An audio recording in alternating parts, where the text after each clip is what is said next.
అందరికీ నమస్తే అండి. ఫ్రెండ్లీ తెలుగు వ్లాగర్ కి స్వాగతం. ఈ రోజు వీడియోలో వారాహి అమ్మవారి యొక్క నవరాత్రులు 2025 సంవత్సరంలో ఎప్పుడు వచ్చింది, అలాగే కలశ స్థాపన పూజ సమయాలు ఏమిటి, అమ్మవారి ఫోటోని ఇంట్లో పెట్టుకోవచ్చా, ఇల్లు ఎప్పుడు శుభ్రం చేసుకోవాలి, అలాగే ఉద్వాసన ఎప్పుడు పలకాలి, గర్భిణీ స్త్రీలు ఈ పూజ చేసుకోవచ్చా, అలాగే అమ్మవారికి ఏ సమయంలో పూజ అనేది చేసుకోవాలి, అలాగే అమ్మవారి యొక్క పూజలు ప్రతి రోజు అంటే 9 రోజులు పూజ చేయాలా లేదంటే ఒక్క రోజు పూజ చేస్తే సరిపోతుందా అనే అన్ని విషయాలు ఈ రోజు వీడియోలో మీతో షేర్ చేసుకోబోతున్నాను. వీడియోని ఎక్కడ స్కిప్ చేయకుండా చూడండి, అలా అయితేనే మీకు డీటెయిల్ గా అర్థమవుతుంది. మన ఛానల్ ని ఫస్ట్ టైం చూస్తున్నట్లయితే వెంటనే సబ్స్క్రైబ్ చేసుకుని పక్కనే ఉన్న బెల్ బటన్ ని యాక్టివేట్ చేసుకోండి. వారాహి అమ్మవారి యొక్క నవరాత్రులన్నా, గుప్త నవరాత్రులన్నా, ఆషాఢ నవరాత్రులన్నా ఏదైనా కూడా ఒకటే. ఈ నవరాత్రులు ఆషాఢ మాసంలో వస్తాయి కాబట్టి ఆషాఢ నవరాత్రులు అని అంటాము. అయితే ఈ నవరాత్రులు గుప్త నవరాత్రులు అని కూడా అంటాము. అంటే గుప్తంగా చేసుకోవాల్సినటువంటి పూజ, ఎలాంటి ఆర్భాటాలు లేకుండా గుప్తంగా ఎవరికి తెలియకుండా చేయవలసినటువంటి పూజ. అయితే ఈ అమ్మవారిని అంటే వారాహి అమ్మవారి యొక్క స్వరూపం లక్ష్మీ స్వరూపంగా భావిస్తూ ఉంటాము. అలాగే లలిత అమ్మవారి యొక్క స్వరూపంగా కూడా మనం భావిస్తూ ఉంటాము. ఉన్నటువంటి ఏ సమస్యలైనా కూడా అమ్మవారు తీరుస్తుంది అనే నమ్మకంతో పూజ అనేది చేస్తూ ఉంటామండి. అంటే భూ సమస్యలు కానీ, శత్రు సమస్యలు కానీ, లేదంటే కోర్టు తగాదాలు కానివ్వండి, లేదంటే ఆర్థికపరమైనటువంటి ఇబ్బందులు కానివ్వండి, అలాగే ఏదైనా కూడా అమ్మవారి పూజ చేసుకుంటే మనకంతా కూడా మంచి జరుగుతుంది అనే ఉద్దేశంతో అమ్మవారికి పూజ అనేది చేసుకుంటూ ఉంటాము. అయితే అమ్మవారు వరాహ స్వామి వారి యొక్క రూపంలో దర్శనమిస్తూ ఉంటారు. ఈ అమ్మవారిని ఎవరైనా కూడా పూజించుకోవచ్చు. మనకి 2025 సంవత్సరంలో వారాహి అమ్మవారి యొక్క నవరాత్రులు ఎప్పటి నుండి ప్రారంభమవుతున్నాయి అనేది ఇప్పుడు తెలుసుకుందాము. వారాహి అమ్మవారి యొక్క నవరాత్రులు 2025 సంవత్సరంలో జూన్ 26 గురువారం నుండి ప్రారంభం అనేది అవుతుంది. అలాగే 2025 సంవత్సరంలో జూలై 4 శుక్రవారం వరకు మనకి 2025 సంవత్సరంలో జూన్ 26 పాడ్యమి తిథితో మనకి ఆషాఢం మాసం మొదలవుతుంది. అలాగే వారాహి అమ్మవారి యొక్క నవరాత్రులు కూడా మొదలవుతాయి. అలాగే మనకి జూలై 2025 సంవత్సరం జూలై 4 నవమి శుక్రవారంతో మనకి వారాహి నవరాత్రులు అనేవి పూర్తవుతాయి అన్నమాట. వారాహి అమ్మవారి యొక్క పూజ చేయడానికి మరొక నియమం ఏంటంటే రాత్రి వేళలో పూజలు అనేవి అందుకుంటూ ఉంటారనమాట. అంటే రాత్రి దేవతగా కూడా అమ్మవారిని పిలుస్తూ ఉంటారు. మనకి సూర్యోదయం అవ్వక ముందు లేదంటే సూర్యాస్తమయం అయిన తర్వాత మనం పూజ అనేది చేసుకోవాల్సి ఉంటుంది. పగల వేళలో అమ్మవారికి పూజ చేయకూడదు, రాత్రి వేళలో చేసుకోవాలని ఒక నియమం అయితే ఉందన్నమాట. కాబట్టి ఈ నియమం ప్రకారమే నేను చెప్తున్నాను. కాబట్టి పూజా సమయం చూద్దామండి. అంటే సాయంత్రం వేళలో పూజా సమయం చూద్దాము. పూజా సమయం లేదంటే కలశ స్థాపన 2025 సంవత్సరం జూన్ 26 తెల్లవారుజామున 4 గంటల నుండి 5 గంటల 30 నిమిషాల వరకు ఉందన్నమాట. అలాగే 2025 సంవత్సరం జూన్ 26 సాయంత్రం 6 గంటల నుండి 10 గంటల లోపు మీరు పూజ అనేది చేసుకోవాల్సి ఉంటుంది. లేదంటే కలశ స్థాపన చేసుకుని పూజ అనేది చేసుకోవాల్సి ఉంటుంది. అయితే ఇక కలశ స్థాపన వచ్చేసి మొదటి రోజు మాత్రమే చేస్తామండి. మిగిలిన రోజులు అన్ని రోజులు కూడా ఇదే సమయానికి మీరు పూజ అనేది చేసుకోవచ్చు. ఒకవేళ తెల్లవారుజామున చేసుకోవాలి అనుకుంటే కనుక 4 గంటల నుండి 5:30 గంటల లోపు మీరు పూజ అనేది చేసుకోవచ్చు. లేదు మేము సాయంత్రం చేసుకుంటాము అంటే కనుక రాత్రి అంటే సాయంత్రం 6 గంటల నుండి 10 గంటల లోపు మీరు పూజ అనేది చేసుకోవచ్చు అనమాట. ఇది ఏంటంటే తెల్లవారుజామున వస్తుంది. అలాగే సాయంత్రం వేళ శుభ సమయాలు అన్నమాట. చాలా మంది కలశ స్థాపన చేసి అఖండ దీపం పెట్టి అమ్మవారికి పూజ అనేది చేసుకుంటూ ఉంటారు. అలా కూడా పెట్టుకోవచ్చండి. కానీ మొదటి రోజు మాత్రమే కలశ స్థాపన అఖండ దీపం పెట్టి మిగిలిన రోజులు అన్ని రోజులు కూడా మామూలుగా దీపారాధన అనేది చేసి పూజ అనేది చేసుకోవాల్సి ఉంటుంది. ఒకవేళ మీరు ఉద్యోగ రీత్యా లేదంటే ఏదైనా కారణాల వల్ల అమ్మవారికి 9 రోజులు పూజ అనేది చేయకుండా ఒక 3 రోజులు 5 రోజులు పూజ చేసుకుంటాము అనుకున్న వారు చేసుకోవచ్చండి. ఇబ్బంది ఏం లేదు. ఒక్క రోజైనా కూడా అమ్మవారికి పూజ అనేది చేసుకోవచ్చు. అయితే కలశ స్థాపన మేము 3 రోజులు చేసినా కూడా కలశ స్థాపన అఖండ దీపం పెట్టి పూజించవచ్చా అనే డౌట్ కూడా వస్తూ ఉంటుంది కదా. 3 రోజులు చేసినా కూడా మీరు కలశ స్థాపన అఖండ దీపం పెట్టుకోవాలనుకుంటే కనుక అప్పుడు కూడా మీరు పెట్టుకొని పూజ అనేది చేసుకోవచ్చు. ఇక్కడ గుర్తు పెట్టుకోవాల్సిన విషయం ఏంటంటే కలశ స్థాపన అఖండ దీపం పెట్టిన వారు చాలా భక్తి శ్రద్ధ అలాగే నియమ నిష్టలతో అమ్మవారిని పూజించాల్సి ఉంటుందండి. ఎలాంటి ఇబ్బంది లేకుండా అమ్మవారిని సేవించవలసి ఉంటుంది. మేము చూసుకోగలుగుతాము, మేము పూజ చేయగలుగుతాము అనుకున్న సందర్భంలో మాత్రమే అఖండ దీపం కలశ స్థాపన పెట్టి అమ్మవారి విగ్రహం ఏదైనా ఉంది అనుకుంటే విగ్రహం పెట్టి పూజ అనేది చేసుకోవాల్సి ఉంటుంది. నార్మల్ గా సింపుల్ గా పూజ చేయాలి అనుకున్న వారు ఒక పటాన్ని తీసుకుని అంటే ఒక చిన్న వారాహి అమ్మవారి యొక్క పటాన్ని తీసుకుని పూజ అనేది చేసుకోవాల్సి ఉంటుంది. అయితే నేను ఇక్కడ విగ్రహం అనేది నేను తీసుకోలేదండి. నేను లాస్ట్ టైం చేసినప్పుడు కూడా విగ్రహం అనేది తీసుకోలేదు. ఇక్కడ కూడా నేను విగ్రహం తీసుకోలేదు. ఈ విగ్రహం వచ్చేసి మన కనకదుర్గమ్మ అమ్మవారి యొక్క విగ్రహం పెట్టి పూజ అనేది చేసి విగ్రహం ఎందుకు తీసుకోలేదు అనేది నేను నెక్స్ట్ వీడియోలో మీతో షేర్ చేస్తాను. అయితే ఇక్కడ నేను పటం పెట్టుకుని పూజ అనేది చేసుకుంటున్నాను అనమాట. అది కూడా సింపుల్ గా ఎలా చేయాలి అనేది నేను నెక్స్ట్ వీడియోలో రాబోయే వీడియోలో మీతో షేర్ చేస్తాను. అయితే మనకి 9 రోజులు పూజ చేసుకున్న తర్వాత ఉద్వాసన ఎప్పుడు చెప్పాలి, పీఠం ఎప్పుడు కదపాలి అనే డౌట్ కూడా వస్తుంది కదా. మనకి జూలై 4 శుక్రవారం రోజు 9వ రోజు వచ్చింది కాబట్టి శుక్రవారం మనం పీఠం అనేది కదపకూడదండి. ఉద్వాసన అనేది అమ్మవారిని చెప్పి పంపించకూడదు. కాబట్టి మనం ఉద్వాసన వచ్చేసి 2025వ సంవత్సరం జూలై 5 శనివారం రోజు చెప్పవలసి ఉంటుంది. అయితే ఉదయం అయినా సాయంత్రం అయినా ఎప్పుడైనా మీరు అమ్మవారి పీఠాన్ని శనివారం రోజు కదుపుకోవచ్చు.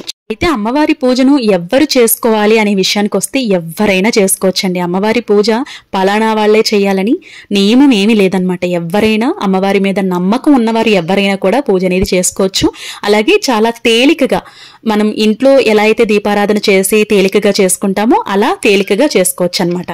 అలాగే ఇంతవరకు ఎప్పుడు కూడా మేము అమ్మవారికి పూజ చేయలేదు, ఇప్పుడు చేసుకోవచ్చా అనే సందేహం కూడా చాలా మందికి వస్తూ ఉంటుంది. కాబట్టి ఎప్పుడు చేసుకోకపోయినా కూడా ఇప్పుడు చక్కగా అమ్మవారికి పూజ అనేది చేసుకోవచ్చండి. ఈ సంవత్సరం అమ్మవారికి పూజ చేయాలి అనిపిస్తే తప్పకుండా చేసుకోండి. అమ్మవారి మీద నమ్మకంతో భక్తి శ్రద్ధతో చేసుకోండి. అయితే 9 రోజులు చేసుకోవాలక్క కంటిన్యూగా అని అడిగితే కనుక ఈ 9 రోజులు వీలుంటే చేసుకోండి. మేము చేసుకోగలుగుతాము అని చేసుకోవచ్చు. లేదు అంటే మీరు ఒక్క రోజైనా అమ్మవారికి పూజ చేసి దీపారాధన వెలిగించి అమ్మవారి యొక్క శ్లోకాలు స్తోత్రాలు చదువుకుని పూజ అనేది చక్కగా చేసుకోవచ్చు. ఒక్క రోజు మాత్రమే అమ్మవారి యొక్క పూజ చేసుకోగలుగుతాం అక్క అని అన్నవారు 2025వ సంవత్సరంలో జూన్ 26 గురువారం రోజు పాడ్యమి రోజు చేసుకోండి.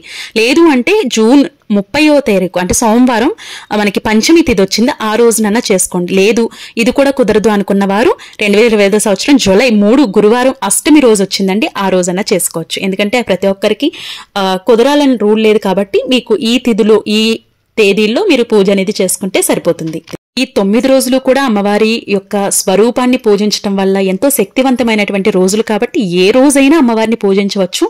లేదు మీరు ఒక్క రోజే పూజిస్తామనుకుంటే ఈ తారీఖుల్లో పూజ అనేది చేసుకోవచ్చు అన్నమాట. ఇక అమ్మవారి పూజ చేసుకోవటానికి ముందుగా ఇంటిని ఎప్పుడు శుభ్రం చేసుకోవాలి అని అడుగుతూ ఉంటారండి. అయితే ఇక్కడ నేను ఒక్కటే చెప్తున్నాను, మనం ఏ అమ్మవారికి పూజ చేసినా కూడా నియమ నిష్టలు అనేవి కంపల్సరీ పాటించాలి. అంటే మనకు ఒక పద్ధతి ప్రకారం పూజ అనేది చేసుకోవాల్సి ఉంటుందన్నమాట. అలాగే మనం పద్ధతి ప్రకారం పూజ ఎలా చేసుకుంటామో అలాగే ఇంటిని శుభ్రం చేసుకోవటం కూడా అదే పద్ధతిలో ఫాలో అవ్వాలి. ఎప్పుడు పడితే అప్పుడు ఇంటిని శుభ్రం చేసుకుని పూజ అనేది మొదలు పెట్టుకోకూడదు. ఇంటిని శుభ్రం చేసుకోవడానికి కూడా కొన్ని రోజులు అలాగే కొన్ని వారాలు అనేవి ఉంటాయన్నమాట. అయితే మనకి 25 మనకి అమావాస్య వస్తుంది కాబట్టి అమావాస్య రోజుని ఇంటిని క్లీన్ చేసుకోవటం, దుమ్ములు దులపటం, పూజ రూమ్ ని క్లీన్ చేసుకోవటం కానివ్వండి, లేదంటే పూజా పటాల్ని క్లీన్ చేసుకోవటం కానివ్వండి, ఇవన్నీ కూడా అమావాస్య రోజు చెయ్యము కాబట్టి ఇక ఆ రోజు అయితే చేసుకోమన్నమాట. చాలా మంది అమావాస్య రోజున ఈ ఇంటి పనులు అవన్నీ కూడా చేసేసుకుంటూ ఉంటారు. పట్టింపు లేని వాళ్ళు ఆ రోజు చేసుకోవచ్చు. లేదంటే సాధారణంగా అమావాస్య రోజు చెయ్యం కాబట్టి ఇల్లు మనం ఎప్పుడు శుభ్రం చేసుకోవాలనే విషయానికి వచ్చినట్లయితే మనం జూన్ 22 ఆదివారం నాడు పెట్టుకోవచ్చు అనమాట. అలాగే జూన్ 23 సోమవారం రోజు కూడా మీరు ఇంటిని క్లీన్ అనేది చేసేసుకోవచ్చు. కూడా కుదరదక్క మాకు ఏదో ఒకటి ఆటంకాలు ఉన్నాయి అని అంటే కనుక మీరు ఆ రోజు సాయంత్రం అంటే 26 సాయంత్రం పూజ అనేది చేసుకుంటారు కాబట్టి ఉదయం చక్కగా ఇంటిని శుభ్రం చేసుకుని సాయంత్రం వేళలో పూజ అనేది చేసుకోవచ్చు అనమాట. మనం సాయంత్రం వేళ అమ్మవారికి పూజ చేస్తున్నాం కాబట్టి ఎలాంటి హడావిడి లేకుండా ప్రశాంతంగా అమ్మవారికి పూజ చేసుకోవచ్చండి. ఎందుకంటే ఇది సాయంత్రం పూజ అనేది ఎంతో సులభమైనటువంటి పూజ. ఎందుకంటే పగల పూజ అనేది కొంచెం హడావిడిగా చేసేస్తూ ఉంటాము.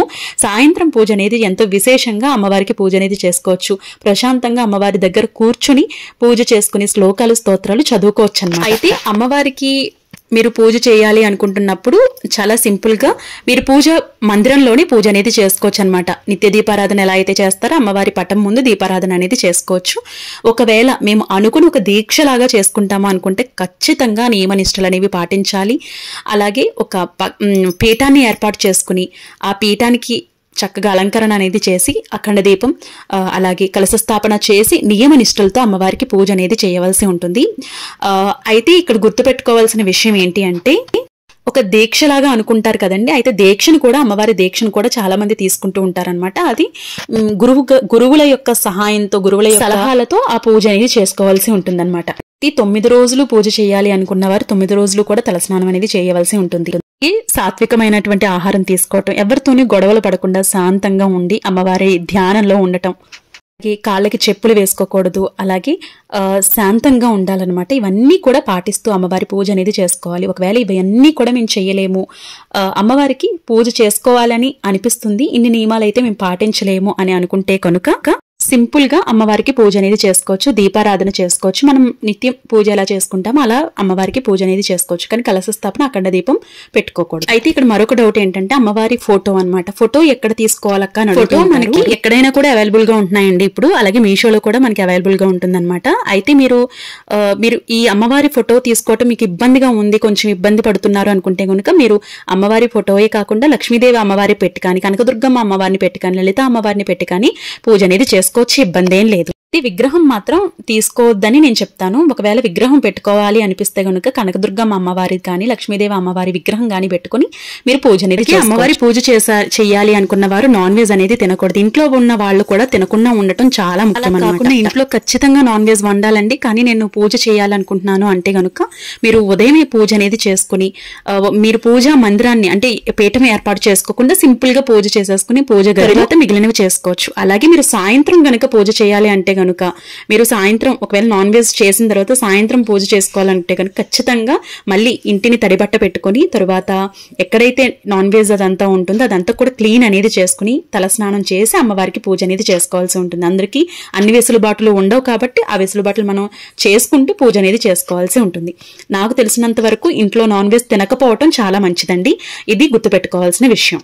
కాబట్టి మీరు ఇంట్లో గనుక అలాంటి పరిస్థితులు ఉన్నాయి, ఇబ్బందికరమైనటువంటి వాతావరణం ఉంది అనుకుంటే ఒక్క రోజైనా అమ్మవారికి పూజ చేయండి సరిపోతుంది. ఎందుకంటే అమ్మవారికి అన్ని తెలుసు, మీ పరిస్థితి ఏంటి అనేది అంతా కూడా తెలుసు కాబట్టి ఒక్కరోజు అమ్మవారిని సేవిస్తే సరిపోతుంది. ఇంకా గర్భిణీ స్త్రీలు ఈ పూజ చేసుకోవచ్చా అనుకుంటే గనుక మీరు 5 నెలల వరకు కూడా చక్కగా చేసుకోవచ్చండి. అయితే కానీ ఇక్కడ కొబ్బరికాయ మాత్రం కొట్టకూడదన్నమాట. ఇది గుర్తుపెట్టుకోవాల్సిన విషయం. అమ్మవారిని చక్కగా దీపారాధన చేసుకుని బేబీ మంచిగా ఉండాలి, పుట్టబోయే బిడ్డ ఆరోగ్యంగా ఉండాలి, అలాగే ప్రసవం అనేది మంచిగా జరగాలి అని తల్లి బిడ్డ ఆరోగ్యంగా ఉండాలని వాళ్ళ ఇంట్లో వాళ్ళు చేసుకోవచ్చు. లేదంటే ప్రెగ్నెంట్ గా ఉండే లేడీ 5వ నెల వరకు కూడా చక్కగా చేసుకోవచ్చు. కానీ కొబ్బరికాయ మాత్రం కొట్టకూడదు.